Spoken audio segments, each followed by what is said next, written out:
അപ്പോൾ നീയെ കണ്ടിട്ട് നമ്മളെ കൂടി വിളിച്ചെന്തിനാണ് കാണിക്കുക എന്നുള്ള രീതിയിൽ ചോദ്യം ചോദിക്കണ്ട. ബട്ട് ഇത് അറിഞ്ഞിരിക്കണം നിങ്ങൾ.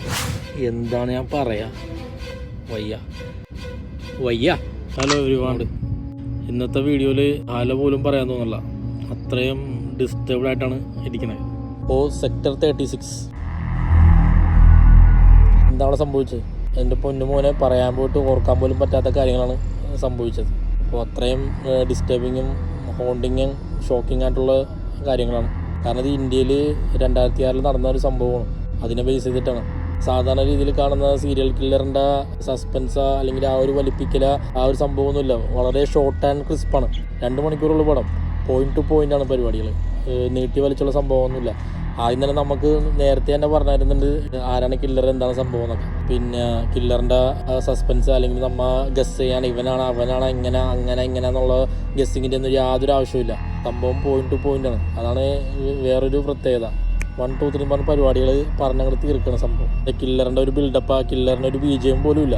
സാധാരണ കാണുന്ന പേടിപ്പിക്കുന്ന BGMും അല്ലെങ്കിൽ മറ്റേ ആ പാവ കരയുന്ന സൗണ്ടും അങ്ങനത്തെ സംഭവമൊന്നുമില്ല. സിമ്പിൾ പരിപാടിയാണ്. ബട്ട് ചെയ്യുന്ന പരിപാടിയാണ് എൻ്റെ പൊന്നെ.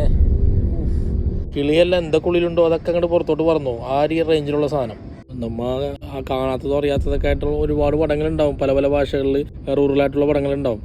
ബട്ട് ഒരു മെയിൻ സ്ട്രീം ലെവലിൽ ഈ റേഞ്ചിലുള്ള പടം എന്ന് പറഞ്ഞാൽ എൻ്റെ പൊന്നെ ഹെവി എന്ന് പറഞ്ഞാണ്ടല്ല, കിഡിലൻ ത്രില്ലർ എന്ന് പറഞ്ഞാൽ കിഡിലൻ ത്രില്ലർ. ഇതിനകത്ത് അഭിനയിച്ചിരിക്കുന്നത് മറ്റേ വിക്രാന്ത് മെസ്സിയാണ്. വിക്രാന്ത് മെസ്സി ഇപ്പോൾ പറഞ്ഞു കഴിഞ്ഞാൽ പെട്ടെന്ന് അറിയാൻ വേണ്ടി 12th ഫെയിൽ ഈ അടുത്ത് ഭയങ്കരമായിട്ട് പോപ്പുലർ ആയിട്ടുള്ള പടം ഉണ്ടല്ലോ, 12th ഫെയിൽ, അതിലെ മച്ചാനാണ്. അപ്പോൾ പടം കാണുന്നതിന് മുമ്പ് 3 വേണമെങ്കിൽ ഞാൻ പറയാം. ഇനി പിന്നെ കണ്ടില്ല, പറഞ്ഞില്ല, കേട്ടില്ല എന്നൊന്നും പറയാൻ നിൽക്കണ്ട. ഓക്കെ, ഒന്നാമത്തത് പിള്ളേരെ 7 അയലൊക്കെ തടിപ്പിക്കാൻ നിൽക്കരുത്.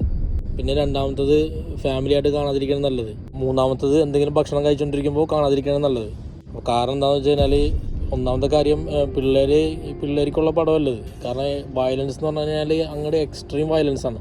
അതുകൊണ്ട് പിള്ളേർക്ക് ഒരു തരത്തിലും ആക്സെപ്റ്റബിൾ അല്ല കാണിക്കാൻ. പിന്നെ ഫാമിലിയുടെ ഒപ്പം കാണരുതെന്ന് പറഞ്ഞു കഴിഞ്ഞാൽ ഇതിനകത്ത് ഉപയോഗിച്ചിരിക്കുന്ന കുറേ തെറി എന്ന് പറഞ്ഞാൽ നല്ല അമ്മാതിരി A ക്ലാസ് പൊളപ്പൻ തെറികളാണ്. അതുകൊണ്ട് ഫാമിലിയായിട്ട് കാണാതിരിക്കുന്നത് നല്ലത്. ചെവി പൊളിഞ്ഞു പോണ തെറികളാണ്. പിന്നെ ഭക്ഷണം കഴിക്കുമ്പോൾ കാണല്ലേ എന്ന് പറഞ്ഞു കഴിഞ്ഞാൽ, കാരണം ഇതിനകത്തുള്ള സീൻസ് ഒക്കെ നിങ്ങൾ കണ്ടു കഴിഞ്ഞാൽ പിന്നെ വാള് വെച്ച് ആകെ കുളമാക്കി ചളമാക്കി പിന്നെ കണ്ടില്ല, പറഞ്ഞില്ല, കേട്ടില്ല എന്നൊന്നും പറയാൻ നിൽക്കണ്ട. അതുകൊണ്ട് ഞാൻ ആദ്യമേ പറഞ്ഞിട്ടുണ്ട്. ഓക്കെ, പിന്നെ ആക്ടിങ്ങിനെ കുറിച്ച് പറയുകയാണെങ്കിൽ നായകൻ്റെ ആക്ടിങ് ആദ്യമൊന്നും നമുക്കൊരു സംഭവം ഫീൽ ചെയ്യൂല. എന്താണ് ഇവന് കാണിച്ചു വിട്ടുക എന്നുള്ളൊരു ഫീലിംഗ് നമുക്ക് തോന്നും. ബട്ട് പടം ഒരു പോക്കങ്ങോട്ട് പോയിട്ട് വേറെ ലെവലിലേക്കാണ്ട് മാറും ലാസ്റ്റത്തെ ഒരു 45-50 മിനിറ്റ്സിൽ. എൻ്റെ മോനെ സ്പെഷ്യലി പറയേണ്ട ഒരു സീനുണ്ട്, പോലീസ് സ്റ്റേഷനിലെ ഇൻറ്ററോഗേഷൻ സീനുണ്ട്.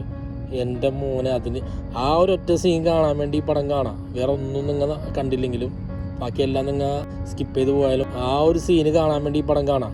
കാരണം നമ്മൾ ഇതുവരെയും കാണാത്ത രീതിയിലുള്ളൊരു ഇൻ്റഗ്രേഷനാണ് പോലീസ് സ്റ്റേഷനിൽ നടക്കുന്നത്. അതിൽ നമ്മുടെ വിക്രാന്തിൻ്റെ ആക്ടിങ് എൻ്റെ പൊന്നെ, മച്ചാൻ അത്ര നേരം വെറുതെ പാവത്താനെ പോലെ ഇരുന്ന ആ ഒരു സീനിൽ നിങ്ങൾ കാണണം എന്താണ് മച്ചാൻ്റെ ലെവൽ എന്നുള്ളത്. കാരണം ടോട്ടലി വേറൊരു ടൈപ്പ് ഇതാണ്. ക്വസ്റ്റ്യൻസ് പോരട്ടെ അടുത്തത് എന്താണ്, എനിക്ക് പോകാൻ സമയമായി, വേഗാവട്ടെ എന്നുള്ള ആ ഒരു റേഞ്ചിലേക്കുള്ള പരിപാടികളാണ്. പടം ഞാൻ കൂടുതൽ പറയുന്നില്ല, നിങ്ങൾ കാണണം എന്താണ് സംഭവം, അപ്പോൾ മനസ്സിലാവും. പിന്നെ പോലീസ് ആയിട്ട് അഭിനയിച്ചിരിക്കുന്ന ദീപക്, പുള്ളിയും പൊളിച്ചിട്ടുണ്ട്.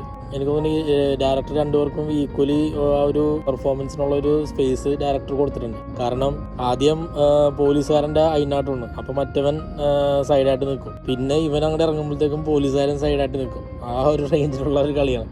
എന്തായാലും 2 പേരും തകർത്ത് തിമിർത്ത് ആടിയിട്ടുണ്ട് സംഭവത്തിൽ. പിന്നെ ഞാൻ പറഞ്ഞില്ലേ, സാധാരണ നമ്മൾ കണ്ടുവന്ന ഒരു സൈക്കോ ത്രില്ലറ അല്ലെങ്കിൽ സീരിയൽ കില്ലറിൻ്റെ പരിപാടികളൊന്നുമല്ല. വെറും സിമ്പിൾ എന്ന് പറഞ്ഞു കഴിഞ്ഞാൽ സിമ്പിൾ സിറ്റിയിലുള്ള പരിപാടികളാണ്. പക്ഷെ ചെയ്യുന്ന കാര്യങ്ങളാണ് ഷോക്കിങ്. എൻ്റെ പൊന്നെ, ചെയ്യുന്ന കാര്യങ്ങളെക്കുറിച്ച് ഓർക്കാനേ പറ്റുന്നില്ല. ഇപ്പോഴും ഇതേ വേണ്ട, ഉള്ളിൽ നിന്നൊരു റോമൊക്കെ എഴുന്നേറ്റ് ഉള്ളിൽ നിന്ന് കത്തലാണ്. അപ്പോൾ നെറ്റ്ഫ്ലിക്സിലേക്ക് ഓടിക്കുമോ? നെറ്റ്ഫ്ലിക്സിലുണ്ട് പടം, തിയേറ്റർ റിലീസല്ല. എനിക്ക് തോന്നുന്നു തിയേറ്റർ റിലീസ് അവർ മനഃപ്പുറം ചെയ്യാണ്ടാന്ന് തോന്നുന്നു. കാരണം തിയേറ്ററിൽ ഞാൻ ഈ പടം വന്നു കഴിഞ്ഞാൽ ഒന്നും കാണാൻ കിട്ടില്ല. കാരണം കട്ട് ചെയ്ത് എല്ലാ ചോപ്പിങ്ങും കഴിഞ്ഞ് പിന്നെ ഒരു കുന്തവും ഉണ്ടാവില്ല കാണാൻ.